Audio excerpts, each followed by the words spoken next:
सोन्या चांदीच्या दरामध्ये घसरण झालेली आहे आणि सोन्याचे दर हे 10,000 तर चांदीचे दर हे 20,000 जाऊन घसरलेले आहेत।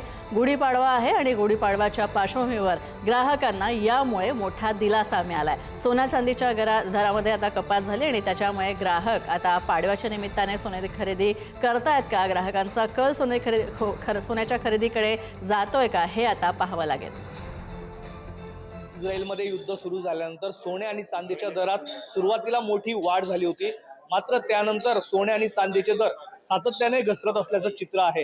गुढीपाडव्याच्या मुहूर्तावर देखील जर आपण बघितलं तर सोने आणि चांदीचे दर जे आहेत ते कमी झाले आहेत। गुढीपाडव्याच्या पार्श्वभूमीवर सोने आणि चांदीचे दर घसरल्याने ग्राहकांना दिलासा मिळाला आहे। आपल्यासोबत सराफ व्यावसायिक आकाश भंगाळे आहेत, आपण त्यांच्याशी बातचीत करणार आहोत। दादा, सुरुवातीला दर वाढले होते, मात्र त्यानंतर युद्ध जसं पुढे गेलं तसं दर सातत्याने कमी होत आहेत। आता दरवर्षी प्रत्येक वेळेस आपण बघितलं तर जेव्हा जेव्हा युद्ध घडतं तेव्हा सोन्या चांदीचे भाव वाढतात। यावेळी ते वाढलेले होते। 1,55,000 रुपये सोन्याचे भाव होते।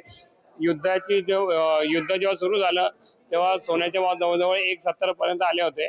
पण नंतर जे युद्धामुळे जे ऑइल क्रायसिस निर्माण झाले, त्या ऑइल क्रायसिसमुळे महागाई वाढली, डॉलर इंडेक्स वाढला आणि या सर्व कारणांमुळे त्याचा असर सोन्यामध्ये आला आणि सातत्याने सोन्याचे भाव कमी होत जात आहे।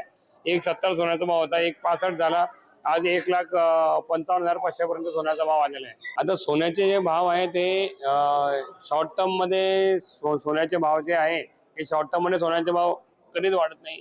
तर कधी सोनं ज्यांना घ्यायचं असेल लॉंग टर्म मध्ये सोनं घ्यायला पाहिजे, कारण की सोन्याचे भाव आता आपण मागील एका वर्षाचा आपण रेकॉर्ड बघितला तर जवळजवळ 50,000 रुपये सोन्याने रिटर्न्स दिलेले। पण हेच जर आपण एका हप्त्याचा रिटर्न्स पाहिला तर -50,000 रुपये। तर कुठेतरी हा जो फरक आहे हा खूप मोठा फरक आहे। म्हणून सोनं घेताना कधी शॉर्ट टर्मच्या ऐवजी लॉंग टर्म मध्ये सोनं घ्यायला पाहिजे। भूषण चिंचोरे, पुढारी न्यूज, जळगाव।